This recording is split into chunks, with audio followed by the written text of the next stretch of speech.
Yeah, well, thank you very much for the very nice introduction, and thanks also very much for inviting me to come here. And if I start to mumble and I don't speak loud enough in the back, you let me know. Okay, well, yeah, great to be here. I mean, so a pretty long title here: Personalized Imitation Games, Permissibility, Desirability, and the Ethics of Digital Duplicates. I hope that in the course of my presentation it's going to be clear what the different parts of the title are supposed to refer to. I want to start, I don't know how it is here in the Czech Republic, whether country music is popular or not. I mean, I wasn't familiar with this country western star, Randy Travis, before I read about this particular example, but apparently he's a very big thing in that genre. I don't know, John, if you're into this kind of music. He's a name, yeah. Yeah, it's a big name. You know, it's very, well, I should say he was well, maybe he still is, depending on how you think about it, a very good singer. So he's you know, he plays the guitar, but he sings. Sadly, however, about 10 years ago, he suffered a major stroke. And so it left him unable to speak and to sing. And so everyone thought, okay, well, his career is over, he can't sing anymore, and if you're a singer, obviously you need your voice. And so he lost his voice and his ability to sing. Except he suddenly returned with a new song called Where That Came From.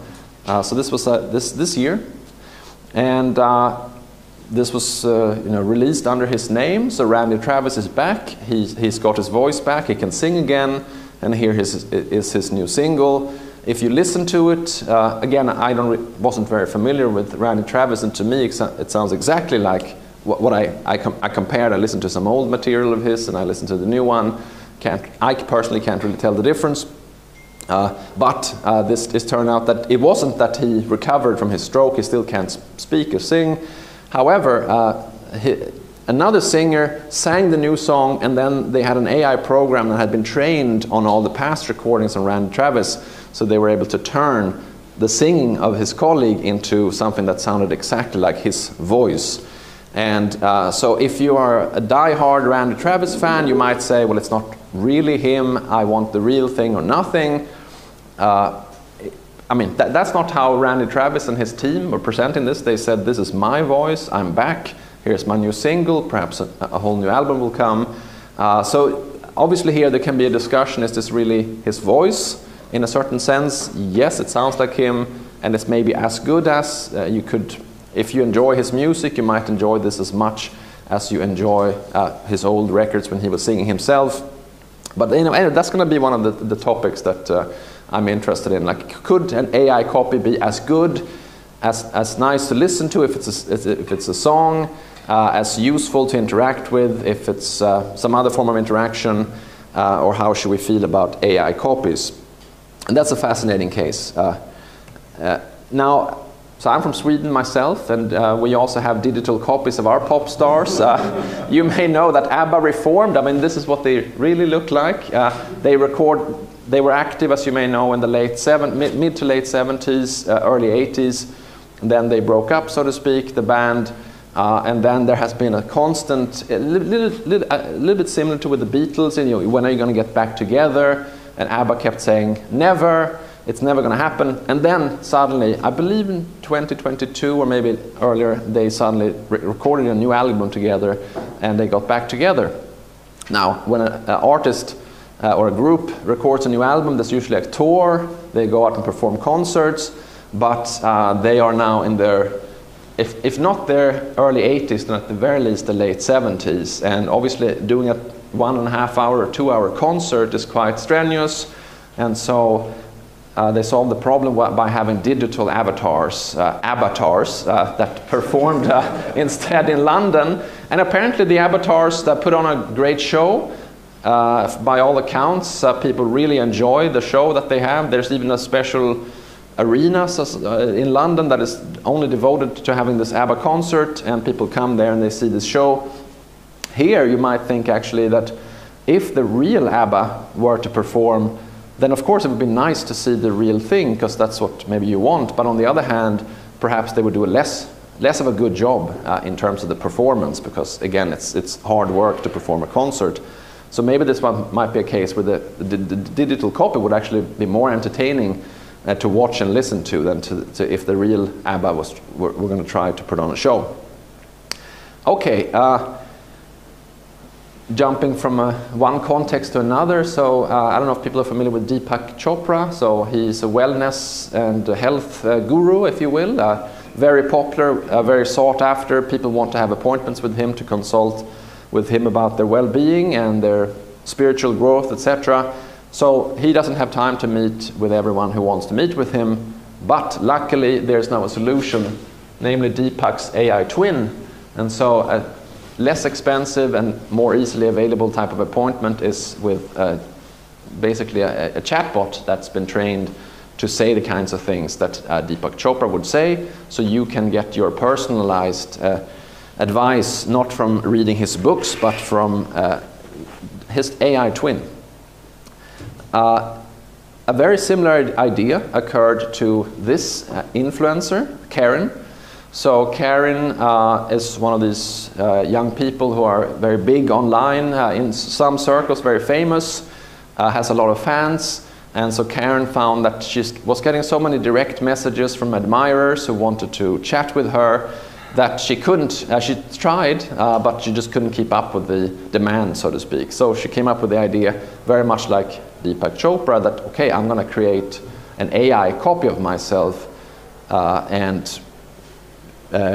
can't remember the exact name, but anyway, let's say the digital Karen, and then you can talk with a digital representation that apparently has the same speech patterns, and it's a very similar experience to chatting with the real Karen. So a lot of her fans can now chat with something that is very similar to chatting with the real thing.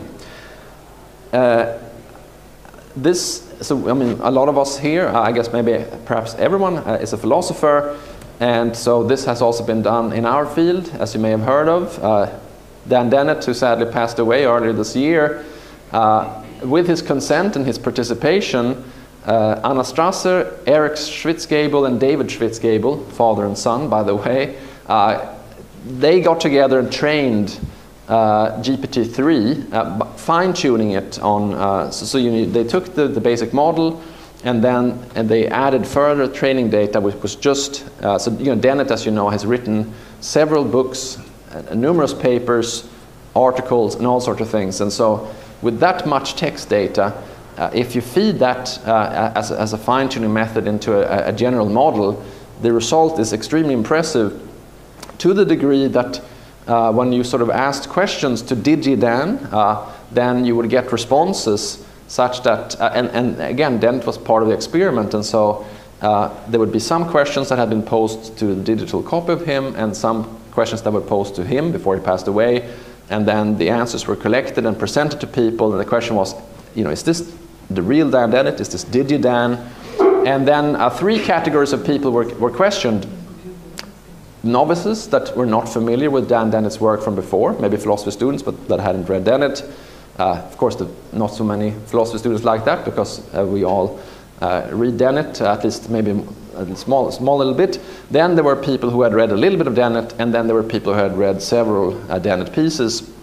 And interestingly enough, all groups, including the Dennett experts, had trouble telling the outputs of DigiDan apart from the outputs of the real Dan Dennett. So one of the researchers behind this, Anna Strasser, came to my course, AI Ethics in Munich, and we did the experiment, and indeed all the students got it wrong. They thought that DigiDan was Dan Dennett and vice versa.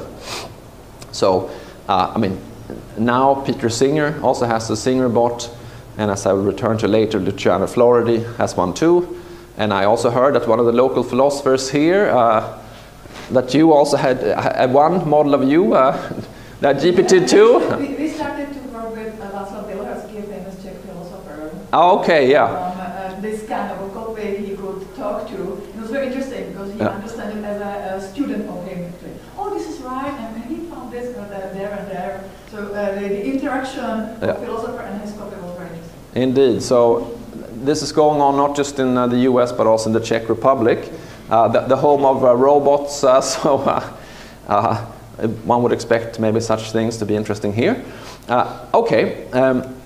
now, what about, so Dan Dennett, as you know, he passed away, and actually his digital copy, DigiDan, also passed away because there was an agreement between him and the researchers that it would be deactivated after the experiment was done. No one except for the Strasser and Schwitzgebel were allowed to use this copy, so there was a very articulate and very detailed agreement between them. Now, so it didn't survive his death, but this, of course, is an idea that a lot of people have. So I wrote a paper, well, it's under review at the moment, but together with a Chinese philosopher, and apparently this is a big thing in China, in the US too, I think, perhaps in the Czech Republic, I don't know. But the idea is that maybe you can come back after you're dead. I mean, Ray Kurzweil and transhumanists have long dreamt about uploading their minds onto computers after they die, and as a means of surviving their death. But here the idea is more that for the relatives' sake, maybe I really am grieving my dead loved one, and so maybe I can sort of not bring them back, but I can have a kind of copy of them that I can talk with, and this could help me with my grieving process. And again, this is apparently very popular in China. This might have to do with different attitudes in different countries to how to interact with the dead. But this is another use of digital copies. I'm today mostly going to be interested in copies of people who are still alive, although this is also relevant. But and I should maybe mention that in the philosophical literature on this overall topic, and so far it's a very small literature, but it's sort of growing. Most people have written about this case, copies of people who are dead, but I and some other people have now also started becoming interested in copies of people who are still with us. Okay, so this is the topic then, ethical questions related to, so I use the term digital duplicate, you might call it AI copy. My colleague and friend Paula Sweeney calls it personal avatars. You call it what you want, but we mean basically, I'm going to say something also about the more specific definition, but the digital duplicates. And so, on the one hand, you can ask, is this right? Is this permissible? Should we forbid this? Under what conditions is it permissible? On the other hand, you can ask, okay, so maybe it's maybe it's okay, but is it good? Is it desirable? Some things in life can be such that we shouldn't forbid them, but that doesn't mean that they're necessarily good and that they are on the whole desirable. So the question is, okay, under what conditions would this be not only okay, but also a good idea? And of course, it could be that it's neither okay nor a good idea, but that's something that we're going to discuss. And I'm going to relate this back to two, and so here, I don't know if you remember the title by now, but part of the title was personalized imitation games, and so I'm going to relate this back to, on the one hand, Turing's imitation game, that's what he called it, also known as the Turing test, and I'm also going to relate it back to another classic discussion in AI ethics, namely AI replacement worries. So a lot of us are working at the university, are wondering, so are there going to be jobs for us in the future? Maybe there will be a bot teaching the classes that we teach, grading the papers. Students are already using ChatGPT to write the papers. Maybe we can use it to grade the papers too, and then we need neither students nor teachers at the university. So there might be AI replacement. And so here, I'm interested in a kind of personalized version. Well, maybe if you can, instead of, you had to pay for the trip for me to come here, put me up in a hotel, take me out to dinner. Of course, I appreciate all of this very much, but that goes into your budget. So maybe you could just have an AI copy come here. It might be cheaper. Perhaps the AI copy would do a better job at delivering a lecture. You might have to have it on a screen, but still, it's worth thinking about. Especially now, I'm not very far away. I came from Munich. That's not a long trip. But let's say you want someone like Rob Sparrow or someone like that from all the way from Australia, then perhaps, and that's a different time zone, so maybe Rob doesn't want to get up, although he seems to be quite flexible from my experience with him, a great philosopher, great guy, but other philosophers working there might be less like Rob Sparrow, and they might say, hey, that's in the middle of the night for me, I can offer you my digital duplicate instead. And you might try that, and the digital duplicate might be better, do a better job. So then there might be a case for replacing the philosopher, sometimes with a digital copy. Okay, now I should say, and in order to give credit where credit is due, that this is what I'm presenting today is based on joint work together with John Danaher. I'm basically taking 2 of our recent papers that came out this year. I see that one paper was accepted on my birthday, August 6th. I don't know if that counts as a birthday present or not, but anyway, so I'm taking these papers, but I'm trying to put a different spin on it with this sort of Turing test and AI replacement worry thing. But and so one paper was about permissibility, and the other one was about desirability. So, and I should say that John Danaher, you know, he took the initiative for both papers, and so he gets a lot of, for the good bits he gets a lot of credit. The bad bits I can take the blame. Okay, now in those papers, and as I mentioned, there is a little bit of a discussion going on. So, for example, Paula Sweeney says that well, she doesn't like the term that John and I use, digital duplicates. She prefers personal avatar, and there's a little bit of a discussion what's the right term to use. But today I'm just going to assume that our definition is okay. Of course, this is something we can talk about. So basically, what we try to be quite broad, so that a lot of those examples in the beginning would roughly fit under this definition. Some of them, you know, it might be debatable whether they, for example, are semi-autonomous. But we say that what we're most interested in. I mean, we're interested in a slightly broader class, but this is the sort of the core case that we really find the most exciting or fascinating, is something that is a partial, at least semi-autonomous digital recreation of a real person. So partial means that I mean, the only complete copy of you is you, so to speak. Anything else that would have to, you know, idealize a little bit, simplify. And so it's not going to be possible unless you have a atom by atom or whatever, a bit by bit copy to have the exact same thing. But you can have copies that are very impressive, as we have seen in the examples. So it's a partial copy. It's most interesting if it can also be a little bit autonomous. And so if you can, for example, ask a question to, let's say, Diddy Dan, and Dan Dennett doesn't have to write an answer first that is then somehow changed in some way, but rather the digital copy can itself react.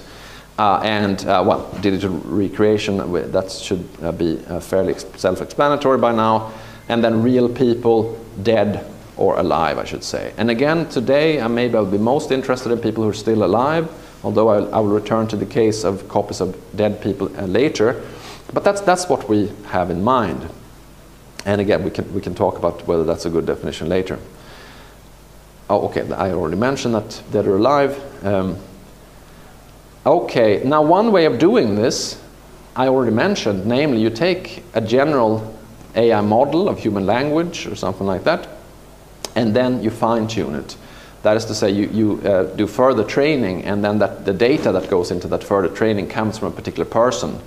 That could be a model of, I don't know, the human voice that is then fine-tuned on the voice of a particular person, let's say Randy Travis. Or it could be human speech or human language, and then it's fine-tuned on writings or speech acts performed by a particular person. You then need quite a bit of data from the person.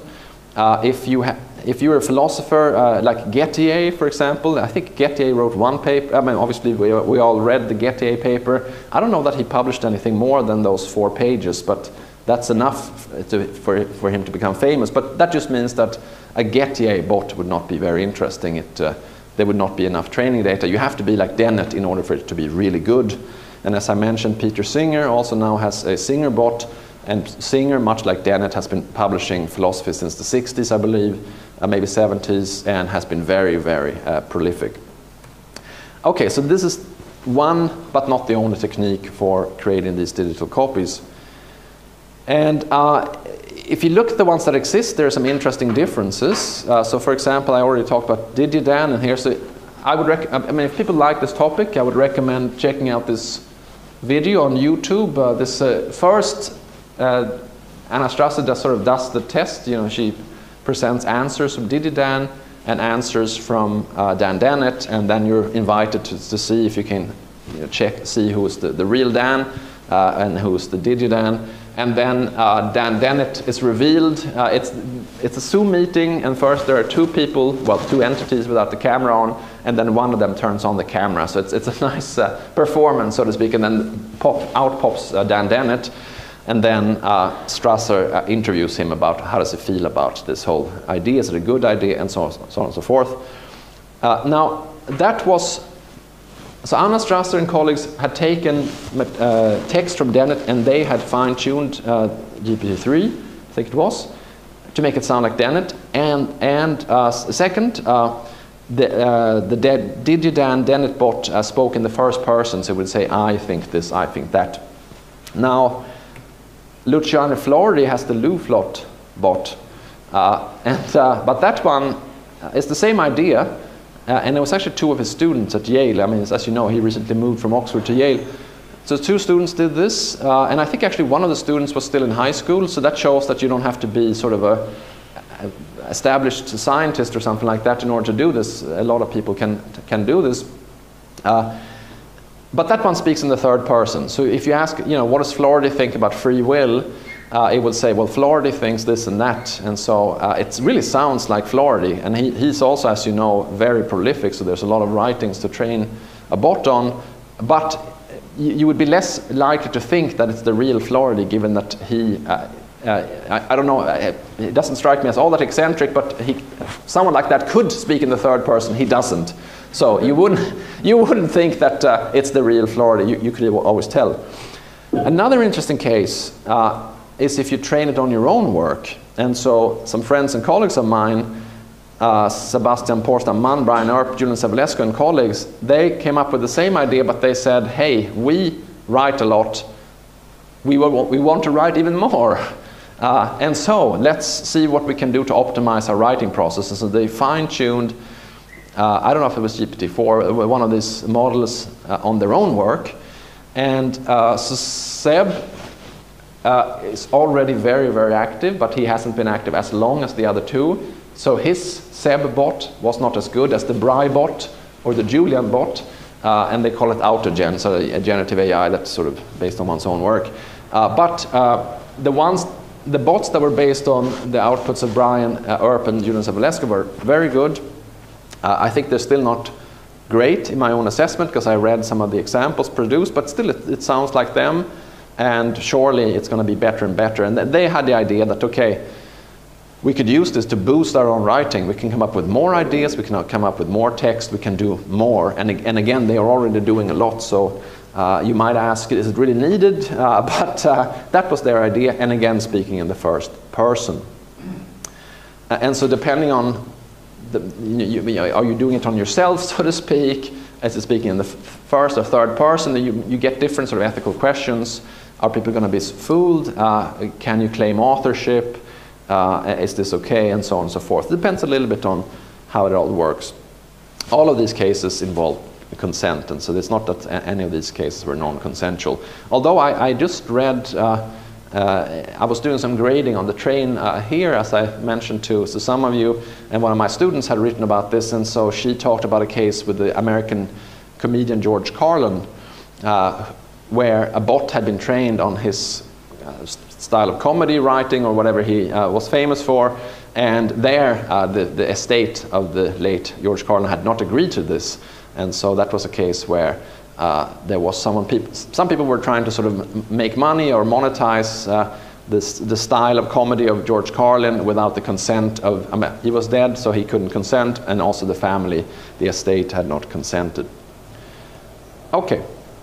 Now, I've been talking about these recent developments in AI, but let's take a step back about 75 or so years, and at the beginning of AI, and maybe you've already started thinking in terms of, well, okay, so imitating humans, that sounds a little bit like the Turing test, and that's where we're now going. As I mentioned before, Turing himself called it the imitation game. I mean, it would be strange if he said, here's my Turing test, I'm Turing, I have a test.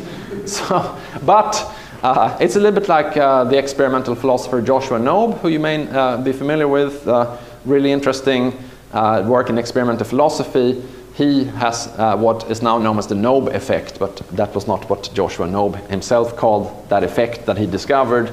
In the same way, of course, Turing doesn't call it the Turing test. Anyway, so Turing was responding actually to a really interesting paper by Jeffrey Jefferson from 1949, I think it is, and so where it really sounds as if Jefferson is writing about large language models, and actually if you read Turing's paper it sounds like that too. But Jefferson was saying machines can't think, even if they could produce speech or text in a convincing manner, even if they can write sonnets and so on, it has to be that the sonnets are coming from emotions felt and internal thoughts, experience, and a conscious mind. Only then can you say that there's real thinking going on.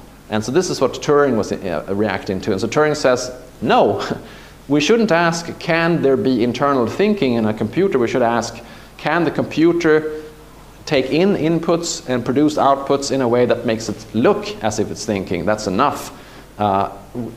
The question, can machines think, is ultimately meaningless, he claimed. It should be replaced with the question, can we make a computer imitate thinking?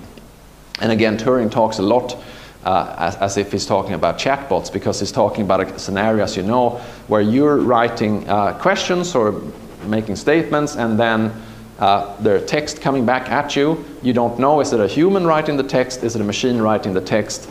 And basically, the computer does well in the imitation game if it's unclear to you whether the responses are coming from a human or whether the responses are coming from a computer.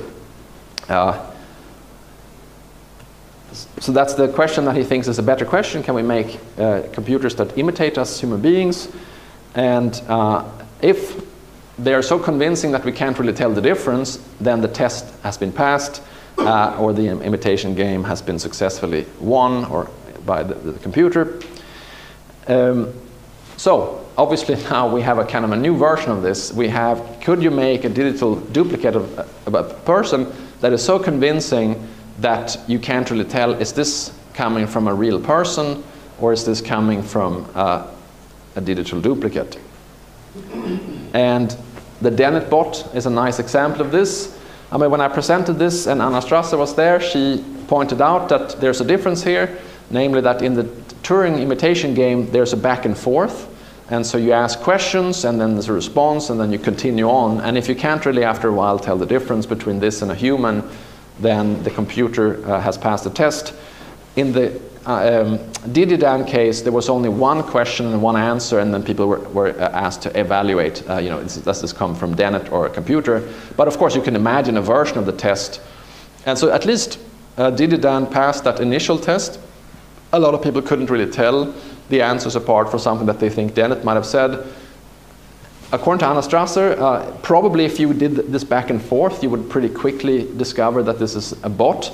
But you could easily imagine that with some improvements, that's going to be hard. Maybe when you chat with AI Deepak Chopra, then it could be that the real Deepak Chopra steps in and actually does some of the chatting. As sometimes when you chat with a chatbot, you may know that there is actually a person who is pretending to be a chatbot. Like if you go on a website for, to order socks or something like that, and there's a chatbot. Then every now and then they have real people do the chatting as one of the methods of training the chatbot. In the same way, you could imagine the real Deepak Chopra would step in and pretend to be the AI bot. And in any case, you would have the personalized imitation game would be passed if you couldn't tell the difference in a kind of back and forth. And the Dididan example is a kind of, initial proof of concept or something like that, that at least in a one-off discussion, that the test can already be passed. It's more controversial whether a back and forth would be equally effective. But that's the big idea. Okay, now going back first to Turing and then to the updated version of the test. So one discussion that has been had after Turing is what exactly does this test, if anything, show? Does it show, in some dramatic versions of the Turing test that I think is very different from what Turing had in mind. For example, in the movie Ex Machina, there's a kind of Turing test where the test seems to be that if the robot in that movie can convince the human that it's thinking, then the human should be convinced that the robot is conscious. Because you can only think in this way or talk in this way if you're a conscious entity. Seems to be the premise of that movie. By the way, a very interesting movie in this context. And if people haven't seen it, I would recommend it. But a lot of people think that that's not the test. And so the test would be something like, well, maybe it's not a proof of consciousness, but it might be a proof of some sort of intelligence, or at the very least, you could say that it's a proof of being equally. So even if the computer is not really thinking in a human-like manner, it's doing something that is as useful and as impressive as thinking when it's able to produce outputs that sound human-like. So that is one interpretation of the test, that it's doing something that's equivalent to thinking if it's not really thinking.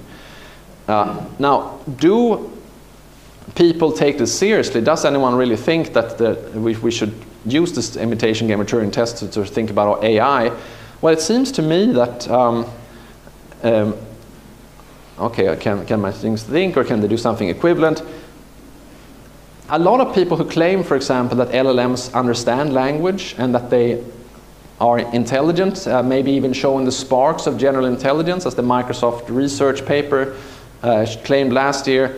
Or if you go to IBM's website and you look up their sort of list of explanations of AI and large language models, IBM seems to be using a Turing test. They say a large language model is a computer program that understands language and that is able to produce language like a human is able to do. I'm assuming that they're thinking in terms of a sort of a Turing test and not that they think that it's human-like. So they seem to be taking it very seriously, this Turing test.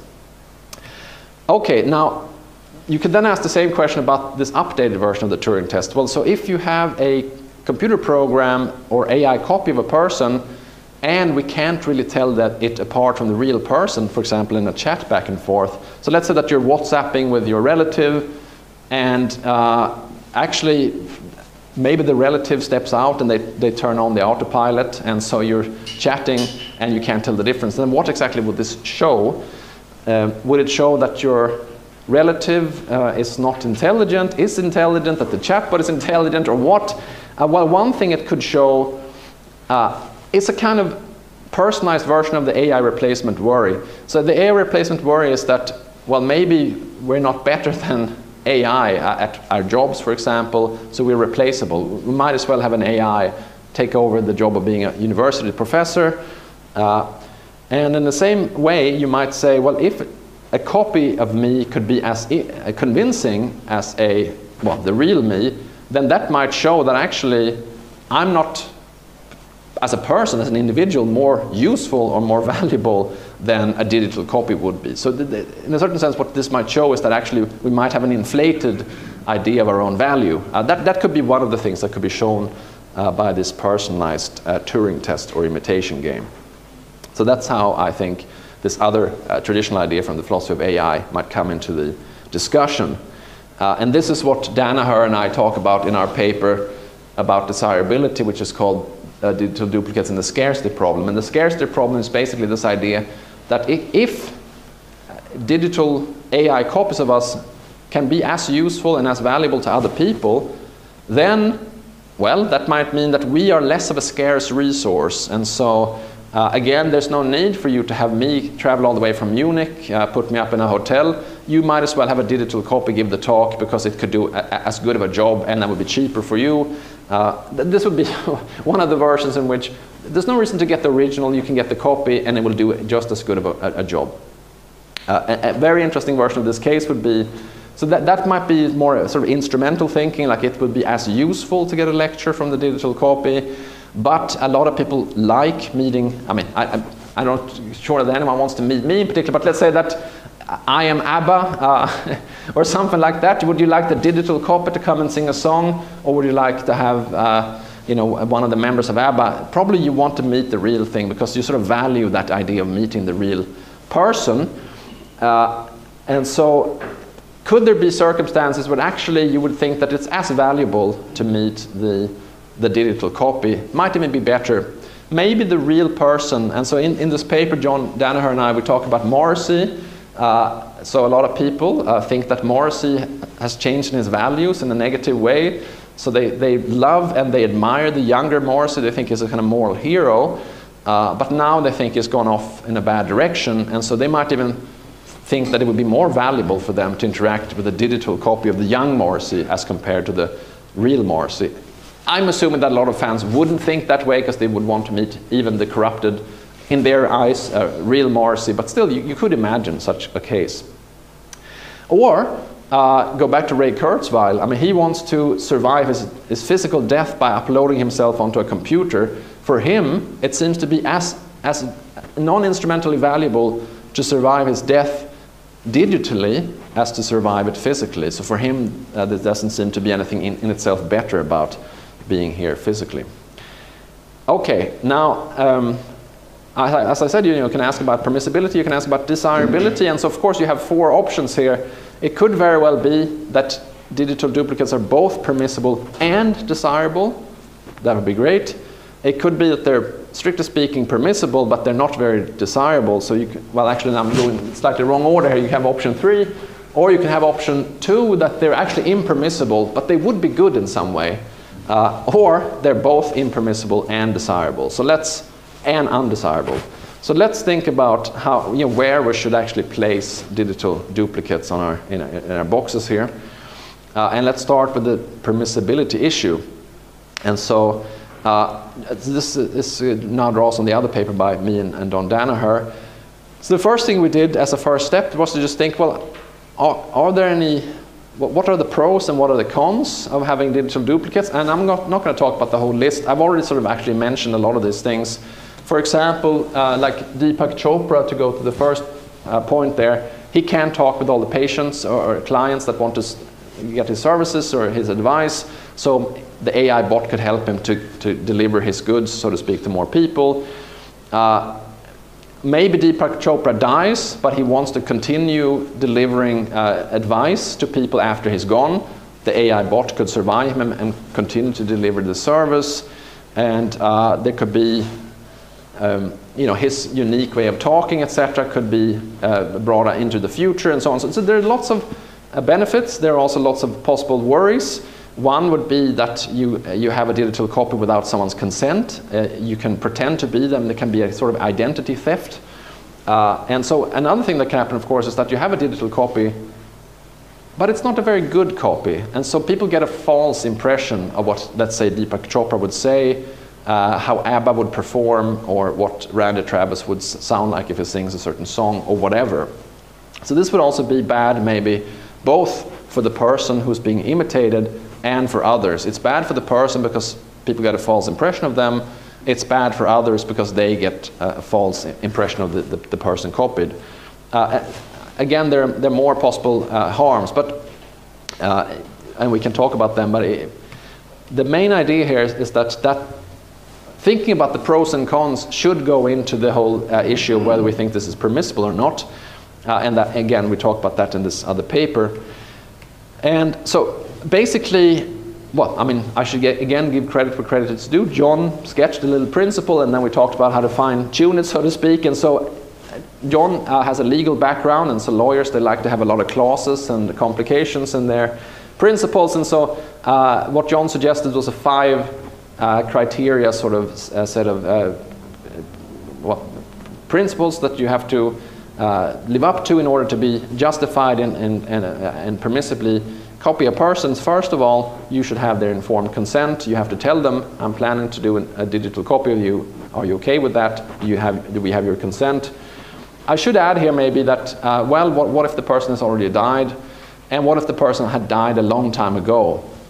Then we think that informed consent might be less important if you go back to some historical figure a very long time ago, a public figure where there's a very big public interest in being able to digitally copy them, then consent might not be necessary. But the closer when someone is alive, or if they have only recently died, then consent is going to be very important. Going back to the pros and cons, there should at least be some sort of value. If you're just copying persons, but you can't really show that there's any particular benefit, then that's going to also count against the permissibility. Does the digital copy present itself as a digital copy? That makes it more okay. Does it present itself as a real thing? Are people going to be deceived? That would make it less okay. So transparency seems to be one important aspect here. Have measures been taken to try to mitigate any risks that there are? Actually, when it comes to DigiDan, Anna Strasser and Eric and David Schwitzgebel had a long discussion with Dennett about what he would agree to. So the DigiDan would have to be deleted, only they could use the copy. And so there were lots of measures that were taken to make sure that things would not happen that would not fit with Dan Dennett's wishes. And so there was a lot of risk and harm mitigation. And first, last part of this principle is there, if you use a digital copy, are you using it in a context where, so to speak, it doesn't have to be the case that the real person is there, where a copy could be as permissible? And if it's a pop concert, let's say, then unless people are told that the real ABBA are going to be there, and instead of giving them the real ABBA, you get the digital avatars, then obviously that might not be okay. But if you say beforehand, hey, this is going to be an ABBA show, they're going to be performing digitally as avatars, then it seems to be okay that you don't have the real ABBA there. What about a trial? Well, if you are, maybe you refuse to be questioned on the stand, and so you say, but it's okay, you can question a digital copy of me. That might be one of these contexts where you should talk with a real person. If the real person wants to testify, but has had a stroke, like Randy Travis, perhaps it could be okay to have the digital copy. Could be discussed, but obviously the main point is that there are some circumstances where the real person seems to need to be there, and there are other circumstances where it might be okay to have a digital copy. Big discussion to be had about what the difference between those cases are. But if these criteria are fulfilled, then Danaher and I claim, then it's desirable. Then it's permissible to use the digital copy. But that doesn't yet settle the question whether it's desirable, because it could very well be. Well, I showed the picture of DigiDan again just to say that seems to be a case where all of these criteria seem to be fulfilled, and that seems to be a permissible use of a digital copy. So Dennett had consented. There was clearly an educational value to this. So there's at least a minimal possible positive value. There was an experiment, but then in the end, people were informed who's the real Dennett, who's DigiDan, so there was transparency. Lots of things were done to mitigate risks and risks of harm. And I didn't seem to be a kind of context with the real Dennett. Well, the real Dennett was actually there for part of the experiment, but it seemed to be one of those cases where the real person didn't necessarily have to be there. Okay, now, as I said, this was supposed to be a principle of permissibility, but not a guarantee of desirability, because it could be one of these things where, okay, it's okay to do it, doesn't necessarily mean that it's a great idea. So let's talk now about the values or virtues of digital copies, and ask, are they good? Do we need them? Good for whom? And in what way? And as I'm approaching this, and that's the reason why I use the word virtue here also, I was inspired by David Hume's discussion of virtue in the inquiry concerning the principles of morals. You may remember that Hume says that something is a virtue if it's a personal characteristic that is either useful or appealing or non-instrumentally good, either to you or to other people. So something is good for you or others in an instrumental or non-instrumental way. And in the same way, you can have the same categories when it comes to the digital copy. Is it good for you to have it? Is it good for others? Instrumentally and or non-instrumentally. Of course, you could imagine a digital copy that ticks all the boxes. It's good for you, it's good for others, it's useful, and it's non-instrumentally good. It's great. I mean, hopefully there could be a digital copy like that. But you could easily imagine that there would be some digital copies. They're useful for you because you don't have to show up to a boring meeting, let's say, online. During the pandemic, we all suffered through a lot of Zoom meetings, some of which I would have wanted a digital copy to go to. But maybe other people needed me there, and so they would not like it if it was a digital copy. although for them it might have been as useful, if not more useful, to have a digital copy, because maybe I was half sleeping through the meeting. I must admit that there was one meeting where I actually had 2 Zoom meetings running at the same time during the pandemic, because I was double booked and I couldn't get out of either, so I was sort of trying to jump back and forth. I think on that occasion, I'm not sure how useful I was in either meeting, and if a digital copy of me had gone to one of the 2 meetings, probably that would have been better to others, for others. Okay, now I'm very interested in the case that what if it's actually as useful, or perhaps even more useful, and perhaps even as non-instrumentally good for others to have a copy as it is to have the real me, then maybe that very fact makes it bad for me. Again, going back to the AI replacement worry of the personalized version, because if others could do as well with the digital copy, well, I'm not really needed anymore, perhaps, and also I'm not maybe perhaps wanted anymore, because they might as well just have a digital copy. For example, as I'm getting older, I might become slower, more conservative, and less polished, etc. Maybe this has already happened long ago, but it might get worse, and so at some point people might be like, hey, let's just get the digital copy of the younger, more fit version of this person. Again, going back to, let's say, Morrissey, although I understand that Morrissey still delivers very good performances, but when it comes to him speaking about issues, then a lot of people think that the things he says are no longer as good as they were back in the 80s and 90s. So maybe Morrissey would be worried that, okay, well, maybe people, if there's some sort of online event with the music of the 80s and 90s and the present, maybe people will want to have the young digital Morrissey instead of the real one.